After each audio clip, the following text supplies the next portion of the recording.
మాట్లాడడానికి అవకాశం లేదు ప్రియులారా. దేవుని వాక్యమునకు లోబడి వాక్యానుసారంగా జీవించడం తప్ప మన సొంత ఇష్టాలకి గతించిన కాలం చాలు అంటాడు పౌలు భక్తుడు. మన సొంత ఇష్టాలు జరుపుకోవడానికి గతించిన కాలం చాలు. నీ ఇష్టానుసారంగా మాట్లాడడానికి గతించిన కాలం చాలు. ఇష్టానుసారంగా ప్రవర్తించడానికి గతించిన కాలం చాలు. ఒకప్పుడు పాపములో శాపములో ఉన్నాం. నీతిమంతుడైన యేసుక్రీస్తు రక్తం చేత విమోచించబడిన మనం, మన ఇష్టాలు కాదు, ఆయన చిత్తం మన జీవితంలో జరగాలి. ఎస్, మనం లెక్క చెప్పాలి. ప్రతిదినం దేవునికి లెక్క చెప్పాలి, సంఘానికి లెక్క చెప్పాలి, పైనున్న నాయకులకు లెక్క చెప్పాలి. మన జీవితమే ఒక లెక్కతో కూడిన జీవితం. మన ధనమును గురించి లెక్క చెప్పాలి, మన మాటల గురించి లెక్క చెప్పాలి, మన ప్రవర్తన గురించి లెక్క చెప్పాలి. భక్తుడు దావీదు అంటాడు, నా అడుగు జాడలు నేను లెక్క నీకు అప్పగిస్తాను, నేను కూర్చుండుట నీకు తెలుసు అంటాడు. నా అడుగు జాడల లెక్కను నేను నీకు అప్పగిస్తాను. లెక్క లేకుండా జీవించే జీవితం మనకు కుదరదు ప్రియులారా. ఇతరులు సరిచేయడానికి, ఇతరులు మనం సరిచేసినప్పుడు ప్రజలు 3 రకాలుగా స్పందిస్తారంట. ఒక రకమైన స్పందన ఎలా ఉంటుందంటే, కొందరు ప్రజలు తాంబేలులాగా ఉంటారంట. తాబేలు అంటారు చూడండి, తాబేలు తెలుసు కదా. మనకు తాబేలు ఎందుకు తెలియదు? అందరికీ తెలుసు కదా. తాబేలు ఎగురుతూ ఉంటుంది, అదేనా కదా? కాదు, ఎగరదు. తాబేలు తెలుసు కదా, ఏమంటారు ఇంగ్లీష్లో? టోటాయిస్. ఈ తాబేలు ఎలా ఉంటుందంటే, పైనేమో గట్టిగా ఉంటుంది, కింద మెత్తగా ఉంటుంది. చాలా విచిత్రం. తాబేలును కనుక పైనుండి పట్టుకొని చంపడానికి ట్రై చేస్తే ఎవరికి సాధ్యం కాదు. ఈ తాబేలుకున్న స్వభావం ఇంకోటి ఏంటంటే, ఎవరైనా దానికి డేంజర్ అని అనిపించినప్పుడు ఆ కాళ్ళు మొత్తం లోనికి, తలకాయలు మొత్తం రాయిలాగా అయిపోద్ది అంతే. ఆ ఒక నక్క లాంటి జంతువు ఏదైనా వచ్చి దాన్ని పట్టుకొని తిప్పి పోవాలి తప్ప దాన్ని ఎవరూ ఏం చేయలేరు. గట్టిగా అయిపోద్ది అది. కొందరిని సరి చేయడానికి చూసినప్పుడు బిగ్గరగా అవుతారు అంతే, మూతి ముడుచుకుంటారు. ఊరిని చెప్పవచ్చు, ఏంటో మాతో ఎడగొన్నావు, అప్పుడే వెంటనే రెస్పాండ్ వచ్చేస్తుంది వాళ్ళకి. ఎంత గట్టిగా అయిపోతారంటే వాళ్ళకి ఏమీ రాయిలాగా అయిపోతారు ప్రియులారా. ఎంత కోపంగా తయారైపోతారంటే గట్టిగా అయిపోతారు. చూడరు, లోపలికి పెట్టేసుకుంటారు తల, చేతులు ముడుచుకుంటారు లోపలికి, సహాయం చేయరు. కాళ్ళు ముడుచుకుంటారు, రారు. కాళ్ళతో పని ఉండదు, చేతులతో పని ఉండదు, తలతో పని ఉండదు. శరీరం అంటారా రాయి అయిపోతారు, బిగ్గరగా అయిపోతారు ప్రియులారా. తాబేల్లాగా అయిపోతారు. ఎంత ఘోరమైన మనుషులు అంటే వీళ్ళు. ఎవరైనా సరి చేస్తే కనుక కఠినమైన మనుషులుగా మారిపోతారు. పైకి వాళ్ళు యాక్చువల్గా కొన్నిసార్లు ఎలా ఉంటారంటే మెత్తగా ఉంటారు, మెత్తని మాటలు మాట్లాడతారు. కింద దాని పొట్ట కింద ఎట్లా ఉంటుంది? మెత్తగా ఉంటుంది. కొన్నిసార్లు వీళ్ళు చాలా మెత్తని వారిలా కనబడుతూ ఉంటారు, చక్కని వారిలా కనిపిస్తూ ఉంటారు. కొన్నిసార్లు మాత్రం రాళ్ళులాగా అయిపోతారు అంతే. ఇది రాయినా ఏదైనా జీవ అర్థం కాదు. ఇక దీంట్లో ప్రాణం ఉందా పోయిందా, ఇది రాయా ఏదైనా ఒక జంతువా తెలవది. వీరు విశ్వాసులో అవిశ్వాసులో కూడా గుర్తుపట్టలేనంతగా దారుణంగా తయారైపోతూ ఉంటారు. దైవ జనాంగమా వినండి. నీ అపరాధములను గురించి, నీ పాపముల గురించి ఎవరైనా మాట్లాడితే నువ్వు మెత్తని హృదయం కలిగి ఉండాలి. ఇర్మియా గ్రంథంలో అంటాడు, మీలో ఉన్న రాతి గుండెను తీసివేసి నేను మీకు మాంసం గుండె. ఇక్కడ అందరిది మాంసం గుండె కదా, అందరికీ అదే కదా, మాంసంతోనే కదా తయారు చేయబడ్డాం. రాతి గుండెని పదాన్ని ఎందుకు వాడుతున్నాడంటే, ఈ తాంబేలు లాంటి వాళ్ళు ఉన్నారు చాలామంది, రాళ్ళు వల్ల అయిపోతారు ప్రియులారా. అమ్మ తిట్టిందనుకో, ఇంకా మాట్లాడేది లేదు, రాళ్ళులాగా అయిపోవడమే. ఎరా మాట్లాడేది లేదు ఇక. ఓ అమ్మాయి పలకరు ఉంటివా? ఏంది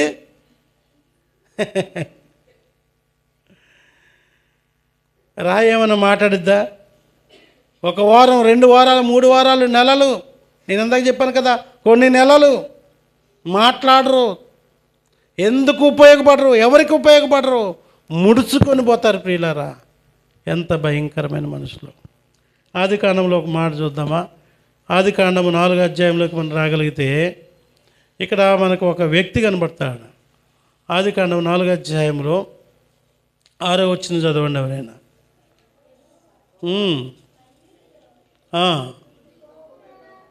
కయీనుతో అంటున్నాడు, యెహోవా దేవుడు, కయీను ఎందుకు కోపం వచ్చి చెప్పువాయ్? ఎందుకు కోపం వచ్చింది నీకు? నీ ముఖం ఎందుకు చిన్నబుచ్చుకుని ఉన్నావు? హలో హలో హలో కయీను, ఎందుకురా బాబు నీ కోపం ఎందుకు వచ్చిందిరా? ఎందుకురా ముఖం అంతా చిన్నగా చేసుకుంటేవి? ఎవరు అడుగుతున్నారు? దేవుడు అడుగుతూ ఉన్నాడు కయీన్ని. రాయిలాగా అయ్యాడంట, తాంబేలాగా మారాడంట. అసలు కయీను ఎలా మారాడు? ఎందుకు మారాడు? అట్లా ఎందుకు మారాడు? ఎవరేం చేసినారు ఆయన్ని? హేబేలు ఏమన్నా అన్నాడా? హేబేలు యొక్క పరిశుద్ధ జీవితము ఈయన అపవిత్రమైన జీవితంతో పోల్చుకొని ఈయనకీనే ఏమన్నాడట? కోపం తెచ్చుకున్నాడు. కోపం అయిపోయిందంట. పరిశుద్ధంగా జీవించలేక నీతిగా బ్రతికవాళ్ళని చూసి కూడా కోపడే భయంకరమైన మనుషులకు సాదృశ్యం ఈ కయీను. తన తమ్ముడి నీతిని చూసి వారవలేక, ప్రియులారా వినండి వినండి వినండి, మంచిగా బతికిన వాళ్ళని చూస్తూ కూడా వారవలేరంటండి కొందరు. ఎవరైనా మంచిగా పాటలు పాడుతున్నారనుకోండి, ఇంకా కథం ఇక చూడండి, ఇంకా వీళ్ళక గట్లనే అవుతారు ప్రియులారా. ఎవరైనా కాస్త బాగా ప్రార్థన చేసి వాక్యం చదవడం ఉండి ఎప్పుడైనా 4 మాటలు చెప్పగలిగిన వాళ్ళు, లేదా పరిసరంలో యాక్టివ్గా పాలు పంపులు పొందేవారు, దైవజనులతో కొంచెం అన్యోన్యంగా ఉండేవాళ్ళు, వీళ్ళని చూస్తే కూడా వారవలేరు ప్రియులారా. ఈ కయీని బ్యాచ్ వీళ్ళంతానే ఏమయ్యాడంట? కోపం వచ్చేసిందంట, ముఖం చిన్నబుచ్చుకున్నాడంట. ఎంత భయంకరమండి. తాబేల్లాగా అయిపోయాడంట. అప్సెట్ అయిపోతారండి. మీ సంఘం, మీ పాస్టర్ ఏంది? మీ సంఘము, మీ పాస్టర్ అంటారు. ఇక వేరియేషన్ తేడాలు తెస్తారు. ఇక దైవ జనాంగమా, ఈ శ్రేష్టమైన సమయంలో దేవుడు నిన్ను గద్దించినప్పుడు వాక్యము ద్వారా, సంఘము ద్వారా చెప్తున్నాను, మీరు కూడా ఇతరులకు హెచ్చరికగా ఉండాలా, గద్దించుకోవాలి, హెచ్చరిక చేసుకోవాలని వాక్యం చెప్తా ఉంది. 4వ అధ్యాయం 13వ వచనంలోనికి మనం వచ్చినప్పుడు, అందుకు కయీను, నా దోష శిక్ష నేను భరింపలేనంత గొప్పది, నేడు ఈ ప్రదేశం నుండి నన్ను వెళ్ళగొట్టుతివి, నీ సన్నిధికి రాకుండా వెలివేయబడి దిగులు పడుచున్నాను, భూమి మీద దేశ దిమ్మరినై ఉందును, కావున నన్ను కనుగొని వాడెవడో నన్ను సంపునని యెహోవాతో అనెను. ఈ కయీను ఎంత టూమచ్గా మారిపోయాడంటే, తన తమ్ముడిని చంపాడు, అయినా కనికరం కలిగిన దేవుడు కయీనుతో మాట్లాడుతూ ఉంటుంటే కయీను అంటాడు, నా దోష శిక్ష నేను భరించలేనంత గొప్పది, క్షమించు అని అడగట్లేదంట. శిక్షను తగ్గించమని అడుగుతున్నాడు తప్ప నన్ను క్షమించు అని మాత్రం కూడా అడగట్లేదంట. క్షమించు అని అడగలేనంత కఠినమైపోయిన స్థితి, తప్పును తప్పుగా ఒప్పుకోలేని స్థితి. వీళ్ళు ఒక బ్యాచ్ తయారవుతారండి. వీళ్ళ తప్పు గురించి మాట్లాడితే ఈ తప్పుడు పని చేసే వాళ్ళందరూ ఒక బ్యాచ్ అయ్యి టీం అవుతారన్నమాట. అక్క నిన్నంత మాట అన్నాడా? అన్నదా అట్లా ఆమె? రాసెళ్ళి మనం చూసుకుందాం, అవసరమైతే ఇంకొక సంఘం పెట్టేద్దాం, అవసరమైతే ఇంకొక కథ చేద్దాం. ఇట్లా లోకంలో ఉన్నటువంటి విశ్వాస సమాజం పాడైపోయి సాతాను చేతులకు పోతా ఉంది. కయీను ఏమడగాలండి దేవుణ్ణి? నా దోష శిక్ష నేను భరించలేనంత గొప్పదుందయ్యా, నన్ను దేశ దిమ్మరిగా చేసినావు, వెలివేసినావు, క్షమించి నీ పాదాల యొద్ద ఉండడానికి నాకు ఒక ఛాన్స్ ఈ ప్రభువా అని దేవుని యొద్ద అడగవలసినటువంటి ఈ కయీను ఏం చేస్తున్నాడు? శిక్ష తగ్గించి అంటున్నాడు తప్ప నన్ను క్షమించి విడిచిపెట్టేయమని అడగలేకపోతా ఉన్నాడు. అంత కఠినమైపోతారండి దేవుని వాక్యానికి లోబడని వారు. ప్రియులారా, దేవుని శిక్షలో వారు పాత్రులైపోతారు, కానీ దేవుని కృపాసన యొద్ద వారి కృప కొరకు కనిపెట్టుకొని అడగలేరు. సంఘములో నిన్ను ఎవరైనా సరిచేస్తే తిరుగుబాటు చేయొద్దు, సంఘాలను మార్చొద్దు, నీ హృదయాన్ని మార్చుకో. సరిచేసే వాళ్ళని ఎటకారం చేయొద్దు. వాళ్ళు నీకంటే, ఒకవేళ సరిచేసిన వారు నీకంటే ఇంకా దుర్మార్గమైన స్థితిలో ఉన్నా సరే, దేవుడు నన్ను ప్రేమిస్తున్నాడు కనుక నన్ను సరిచేస్తాడని అనుకుందువుగాక. ఒక ప్రవక్తని గాడిద సరిచేసిందంటండి. ఎవరిని? గాడిద ఎక్కువ, మనిషి ఎక్కువ? మనిషి ఎక్కువ. మనుషుల్లో ప్రవక్త ఎక్కువ, గాడిద ఎక్కువ? ప్రవక్త ఎక్కువ. మనుషుల్లో గొప్పోడు ప్రవక్త. ఇట్లాంటి ప్రవక్తని గాడిద ద్వారా దేవుడు సరిచేశాడంట. బుద్ధి తెచ్చుకున్నాడా లేదా? అంటే కొన్నిసార్లు నీకంటే తప్పులు చేసిన వాళ్ళు కూడా నేను అనొచ్చు. కొన్నిసార్లు అన్యులు అంటారు, మీరు దేవుడిని నమ్ముకున్నారు కదా, ఎందుకు ఎలా చేశారంటే, ప్రభువా సారీ. ఎంత మాట అయిపోయారా బాబు, అన్యులు కూడా నన్ను గద్దిస్తున్నారే అని నువ్వు సరి చేసుకోవాలి. కానీ కాయరాజా కాయ్, నువ్వెన్ని మాట్లాడుతావు మాట్లాడు, నేను కూడా నీకంటే నేను మాట్లాడతానని అన్యులతో పంచాయతీ పెట్టుకున్న సందర్భాలు లేవా? స్టాప్ ఇట్, అవన్నీ ఆపేయాలి. కొన్నిసార్లు రోగము ద్వారా దేవుడు నిన్ను సరి చేయడానికి నీ దగ్గరికి వస్తాడు. బలహీనతలు, రోగములు వచ్చినప్పుడు ఆయన కృపాసనతకు వచ్చి, ప్రభువా ఎందుకు ఈ రోగం వచ్చిందో, నా అవిధేయతను బట్టేమో ఆయన పాదాల యొద్ద వేడుకోవాలి. కొన్నిసార్లు ఆర్థిక పరిస్థితులను బట్టి నిన్ను దేవుడు సరిచేయడానికి ఇష్టపడతాడేమో. అప్పులు పాలై అపహాస్యం పాలైపోతున్నప్పుడు, ప్రభువా ఇలా కారణం ఒకేలా నా అవిధేయతలో ఏమైనా ఉన్నాయేమో అని దేవుని దగ్గర కూర్చొని ఆలోచించాలి. అన్యుల ద్వారా దేవుడు నిన్ను సరిచేయడానికి ఇష్టపడతాడు. ఇంకా అంతకంటే గొప్ప విషయం, సంఘము ద్వారా దేవుడు నిత్యము నిన్ను సరిచేయడానికి ఇష్టపడతాడు. తన వాక్యము ద్వారా, సేవకుల ద్వారా సరిచేయబడ్డానికి ఒప్పుకుంటే నువ్వు దీవించబడతావు. కొందరు ఏం చేస్తారంటే, సరిచేయబడ్డానికి ఎవరైనా చెప్తే, అట్లనా, మంచిగా చెప్పు, వందనాలమ్మా నీకు అని నటించి ఈ సరిచేసిన వాళ్ళ దగ్గర మాత్రము నీతిమంతులుగా ఉండడానికి ప్రయత్నం చేసి మిగతా టైంలో వాళ్ళ ఇష్టానుసారంగా జీవించిన వాళ్ళు కూడా ఉంటారు. దయచేసి దేవునికి భయపడదాం. ఒకటి తాంబేలు ఎలా ఉంటుందంట, రాయిలాగా అయిపోతుంది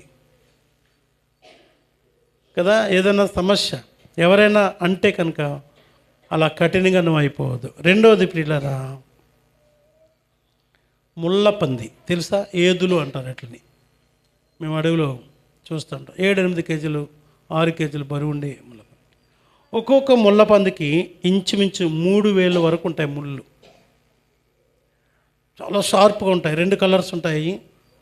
ఒకటి డార్క్ కలర్ ఉంటుంది, ఒకటి ఏమో లైట్ బ్రౌన్ కలర్ ఉంటుంది. చాలా బాగుంటాయి. ఆ ముళ్ళు, విడిచిపెట్టిన ముళ్ళుని చూస్తే మాత్రం మంచిగా అనిపిస్తుంది చూడ్డానికి. బాణం లెక్క ఉంటుంది ప్రియులారా, ఇంత ఉంటుంది. అడవిలో మేము చాలాసార్లు చూసినాం. ఎవరైనా సరి చేయడానికి వస్తే కొందరు ఎలా అయిపోతారంటే ముళ్ళపందిలాగా అయిపోతారు. దాని స్వభావం ఏంటో తెలిసే ప్రియులారా? ముళ్ళపంది యొక్క స్వభావం ఏంటంటే, అది దాని మీదకి శత్రువులు ఎవరైనా వస్తున్నారనుకుని ముడుచుకొని ఒక్కసారి ఇలా విదిలిస్తుంది అనమాట. విదిలిచ్చేటప్పటికి దాంట్లో ఉన్న ముళ్ళు 3,000 ముళ్ళు ఉంటాయి దానికి. ఒక ట్రిప్కి వచ్చి గుచ్చుకుంటే అది ఎంత క్రూర మృగమైన, ఈవెన్ సింహమైనా, శరతి పులైనా అది పారిపోవలసిందే. ముళ్ళపందిని ఏది కూడా అటాక్ చేసి పట్టుకోలేదు. సరి చేయడానికి ఎవరైనా వస్తే కనుక ఇలా ఎలా అయిపోతారంట, ముళ్ళపందిలాగైపోయి ముళ్ళుకు వీళ్ళు అటాక్ చేయడం ప్రారంభిస్తారు. ఇది ఎంత భయంకరమైన మాట తెలుసా ప్రియులారా? సరి చేయడం వీళ్ళకి ఇష్టం ఉండదు. ఇది ఈ ముళ్ళపంది చూడడానికి చాలా అందంగా ఉంటుంది, దాని ముళ్ళు కూడా అందంగా ఉంటాయి, చిన్నగా ఉంటుంది, మృదువుగా కనిపిస్తూ ఉంటుంది. కానీ పొరపాటున ఏమైనా దాని దగ్గరికి వెళ్తే కనుక అది చేసే గాయం ఘోరం. ఆ ముళ్ళు గుచ్చుకుంటే ఒక రకమైన తేనెగా ఆ విషం లాంటిది తిమ్మిరి వచ్చేస్తుంది శరీరానికి. ఇంచుమించు 10 నుండి 12 గంటలు పడుకుని ఉండవలసిందే. అంత ఘోరమైన వేదన పడాలి. కొందరు ఇలాంటి భయంకరమైన మనుషులు ఉంటారు. అరే బాబు ఎందుకు వెళ్ళి జోలికి వచ్చామురా బాబు అనిపించే అంతగా, అరే బాబు వాళ్ళ బతుకాలు బతకని అబ్బా, మేము వాళ్ళు ఎన్నడూ ఏమనకూడదురా బాబు అన్నంతగా ప్రియులారా చాలామంది అటాక్ చేస్తూ ఉంటారు.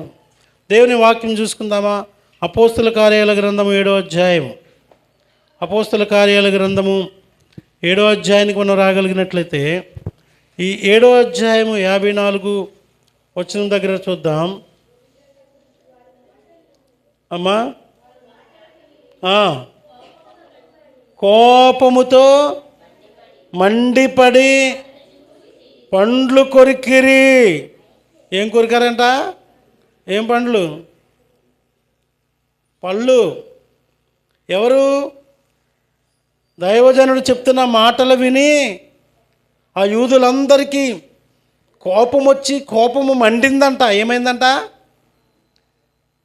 నాకు మండిందనుకో, నాకు కోపం రప్పించావనుకో, నేను మనిషిని కదా. ఎవరా? అరే ఎవరోరా నువ్వు? నాకు కోపం వచ్చిందా? నేను ఇంకా మనిషిని కాదు అంటే ఎవరు అవుతావు నువ్వు? జంతువు అవుతావా?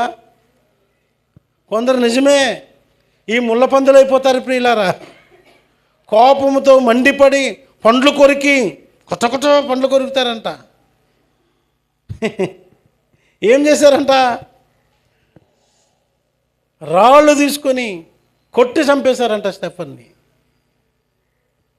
మనకి ఆప్షన్ లేదు, కానీ ఉంటే కనుక ఎంతమంది చంపేదమో.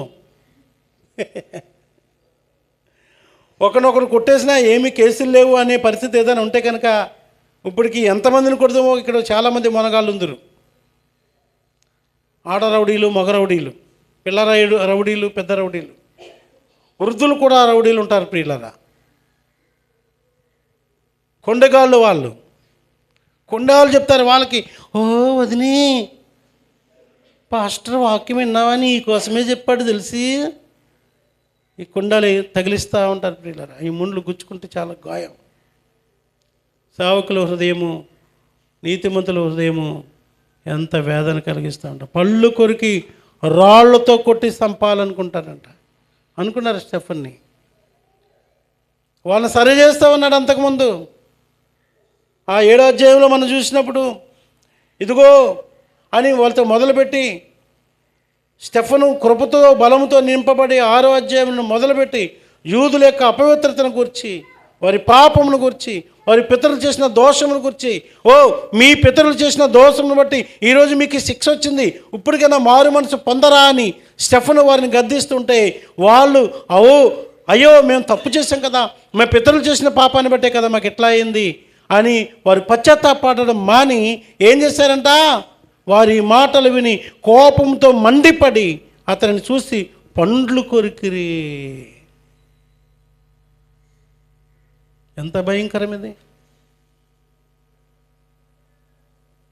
ఈ మాట చెప్తుంటే ఎవరికైనా నా మీద పండ్లు కొరకాలనిపిస్తుందా? లేదా? మీకు దొరకని ప్రియులారా.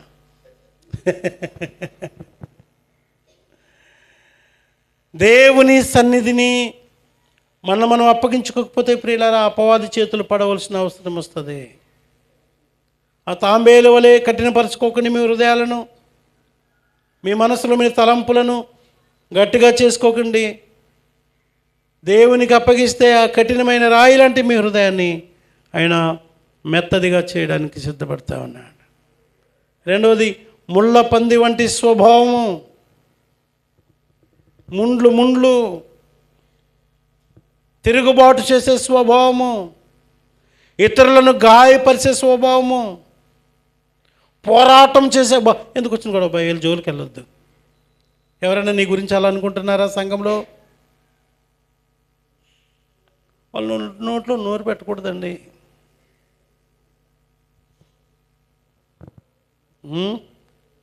అలా అంటారా? నీ సాక్ష్యం ఎంత భయంకరంగా ఉందో కదా.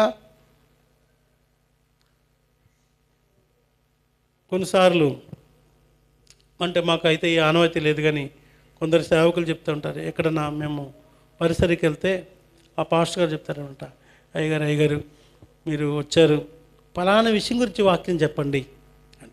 మరి నువ్వే చెప్పుకోవచ్చు కదా అని అడిగాను ఒక ఆయన్ని. అమ్మో నేను చెప్పానా, ఆ కొంత చూసారా ఇంకా సాయంత్రంకి వస్తుంది ఇంకా దుడ్డుగా కట్టుకొని పాస్టర్ మీదకి వస్తుంది, దుడ్డుగా కట్టుకుని వస్తుందంట. ఆమె స్వభావము ఇట్లాంటి స్వభావం కాబట్టి ఆ స్వభావం గురించి వాక్యం చెప్పండి అంటున్నాడు. అంటే మరి నేనన్నా మరి దుడ్డుగా నా మీద తేవాలా అయ్యా? నీ మీదకి ఏమొస్తుంది సార్, నువ్వు సాయంత్రానికి వెళ్ళిపోతావు కదా నువ్వు. మేము అట్లా చెప్పాం. వాక్యానికి పిలిచినప్పుడు ఒకటి అంటాం, ప్రార్థన చేసుకొని దేవుడు మీకు ఏమిస్తారు చెప్పండి అయ్యా. సంగమా వినండి, నీ కొరకు ఆ విధంగా దేవుడు మాట్లాడడానికి ఇష్టపడుతున్నాడేమో. ఒకవేళ అలా వచ్చినా సరే నువ్వు దేవునికి అప్పగించుకోవాల్సిందే. ఈ శ్రేష్టమైన సమయంలో గద్దింపుకు లోబడడం నీకున్న మంచి అవకాశం. దేవుడు నిన్ను ప్రేమిస్తున్నాడు అనడానికి అదొక గొప్ప గుర్తు. దేవుని ఆశీర్వాదానికి నువ్వు దగ్గరున్నావన్న సంగతిని గుర్తించుదుగాక.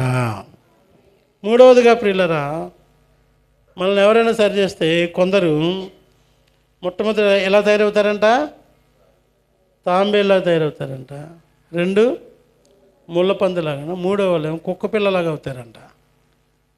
కుక్క పిల్ల ఎలా ఉంటుందో తెలుసా? ఎంత చక్కగా టొమీ అంటే ఇలా ఊగిపోద్ది, లోబడిపోద్ది. దానికి మనం కాకిలను తోలడం నేర్పిస్తే అది కాకిలనే తోలుతుంది. మనం ఏం ట్రైనింగ్ ఇస్తే అదే చేస్తుంది ప్రియులారా. కుక్క పిల్లల్ని పెంచుకున్న వాళ్ళకి తెలుస్తుంది ఈ సంగతి. కుక్కలను పెంచుకున్న వాళ్ళకి కుక్కలు మంచి మ్యాన్లీ ఫ్రెండ్స్, మనుషులకు చాలా స్నేహితులుగా ఉంటాయి. అడవుల్లో వేటగాళ్లకు మంచి స్నేహితులుగా ఉంటాయి. ఇళ్లలో ఉండేవారికి మంచి స్నేహితులుగా ఉంటాయి.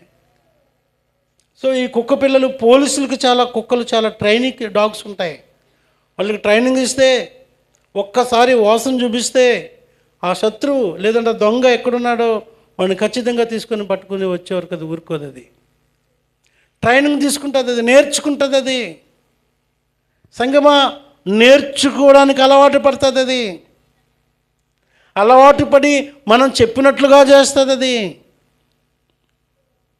మనం ఎలా అవ్వాలంటే దేవుని గద్దింపుకు లోబడుట నేర్చుకోవాలి. కుక్క మరుగుతుందని కావాలి, ఏయ్ టామీ అంటే అది ఊకుంటుంది అంతే. ఉసుకు అన్నాడు అనుకో, ఉరుకుతుంది, వెళ్తుంది. ఇప్పుడు ఏం నేర్తాడో అది చేస్తుంది పిల్లారా.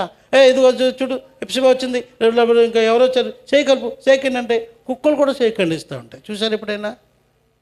కుక్కలు కూడా చేయకండి. దాన్ని చెయ్యో కాలో మనకు తెలవదు కానీ ఇస్తాయి. ఇలాగంట అంటారు. మీరేం భయపడకండి, ఒక్కసారి మిమ్మల్ని వాసన చూసింది అనుకోండి, మా ఫ్రెండ్ అని తెలుసుకుంది అనుకోండి, మిమ్మల్ని ఏం అందండి అని చెప్తారండి. కుక్కలు పెంచుకున్న వాళ్ళు చెప్తారు మనకి.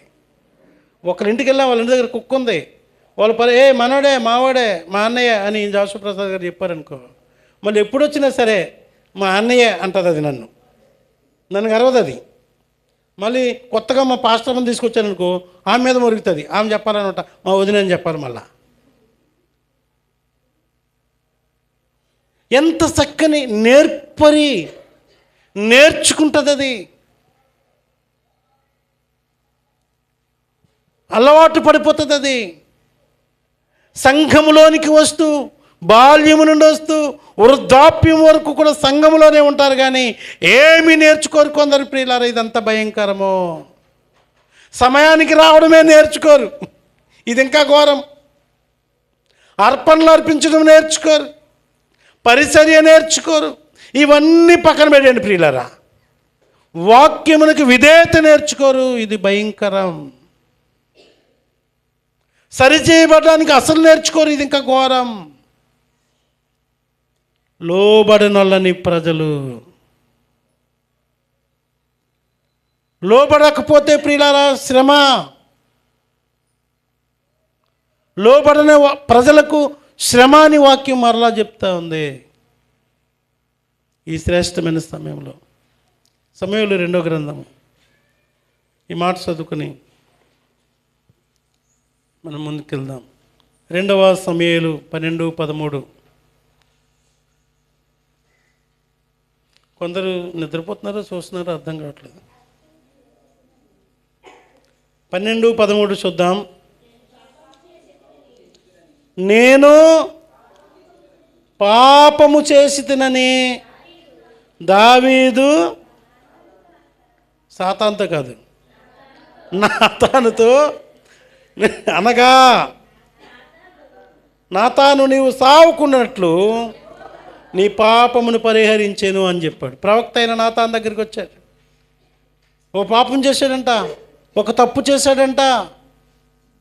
ప్రవక్త వచ్చి గద్దిస్తున్నాడు, ఏయ్ దావీదు, నువ్వు రాజు కావచ్చు కానీ ఇదిగో నువ్వు చేసింది పాపం అని చెప్పినప్పుడు దావీదు ఏమీ మాట్లాడలేదు. ఏమంటున్నాడు? ఎస్, నేను పాపం చేసి తిని. ఎంత హంబుల్ చూడండి, దీనత్వం చూడండి. ఒక రాజు, ఇట్లాంటి సేవకులు ప్రవక్తలు ఎంతోమంది ఉండొచ్చేమో, ఈయనొక్కడే రాజు. నువ్వెవడో నాకు చెప్పడం అనట్లేదు. రాజు ప్రవక్త చెప్పిన మాటకి లోబడి అవును నేనే పాపం చేస్తానని ఒప్పుకుంటా ఉన్నాడు. మన పాపములను మనం ఒప్పుకొని ఎడలా, మన అపరాధములను మనం ఒప్పుకొని ఎడలా ఆయన నమ్మదగిన వాడును నీతిమంతుడు గనుక సమస్తమైన దుర్నీతి నుండి మనల్ని విమోచించునని వాక్యం ఉంది. ప్రియులారా, ఒప్పుకోవాలి. ఏం చేయాలి? ఒప్పుకోవాలి. రాజు చెప్తున్నాడు, అవును నేను పాపం చేశాను. 51వ కీర్తనలో ఈ రాజు యొక్క ప్రార్థన ఉంటుంది. ప్రియులారా, ఎంత ఘోరమైన పాపం ప్రార్థన ఉంటుందంటే 51వ కీర్తన చూసినప్పుడు మొదటి వచనంలో దేవా నీ కృప చొప్పున నన్ను కరుణించుము. ఓ వింతైన ప్రార్థన, కన్నీటితో ప్రార్థన చేస్తా ఉన్నాడు. అయ్యా నన్ను క్షమించు ప్రభువా, నన్ను క్షమించు ప్రభువా. 9వ వచనంలో నా పాపములకు విముఖుడిగా ఉండు ప్రభువా, నా దోషములాంటిది తుడిసివేయి ప్రభువా, నీ సన్నిధి నుండి నన్ను త్రోసివేయకయా. పశ్చాత్తాపంతో కూడిన ప్రార్థన చేస్తా ఉన్నాడు, ఏడుస్తూ ఉన్నాడు దేవుని సన్నిధిలో.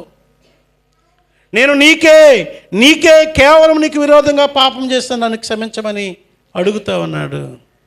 ఎప్పుడైనా ఇలా దేవుని ఎద్దుకు వచ్చావా? ఎప్పుడైనా ఇలా దేవుని పాదాల ఎద్దుకు వచ్చి ప్రభువా నన్ను క్షమించు ప్రభువా, ఇంకైనా నువ్వు పాపం చేయనని చెప్పడానికి నువ్వు సిద్ధంగా ఉన్నావా? ఈరోజు దేవుడు నేను ఛాలెంజ్ చేస్తూ ఉన్నాడు. దావీదు మరన్నడు పాపం చేయలేదని వాక్యం చూస్తూ ఉంటుంది. దేవుని సంగమా, నిన్నెవరైనా సరి చేసినప్పుడు అది వాక్యం ద్వారా, దైవజనుడా, సంఘమా, సమాజమా, లోకమా, బలహీనతల, రోగాల, ఏ పరిస్థితుల ద్వారా దేవుడిని సరిచేయడానికి ఇష్టపడతాడు. ప్రతి పరిస్థితికి చక్కగా తలొగ్గి ప్రభువా నన్ను క్షమించు ప్రభువా, మరెన్నడు నేను పాపం చేయనని ఒప్పుకొని సరిచేయబడ్డానికి నువ్వు దేవుని పాదాల ఎదుకు తీసుకుని నువ్వు అప్పగించుకుంటే దేవుని చేతిలో బలమైన ఆయుధంగా ఆయన నిన్ను వాడుకుంటాడు. మహిమకరమైన పాత్రగా చేయడానికి ఆయన ఇష్టపడుతున్నాడని తెలియజేస్తూ నువ్వు దేవుని పాదాల ఎదుకు తెచ్చుకోవాలని మనం చేస్తూ, ఎవరి కొరకు కాదు ఆయనతో సమాధాన పడాలని మనం చేస్తూ ముగిస్తున్నాను. దైవాశీస్సులు దేవుడు మేము దీవించునుగాక. ప్రార్థన చేసుకుందాం. అందరి తలలోంచి కళ్ళు మూసుకుని అందరము ప్రార్థన చేసుకుందాం.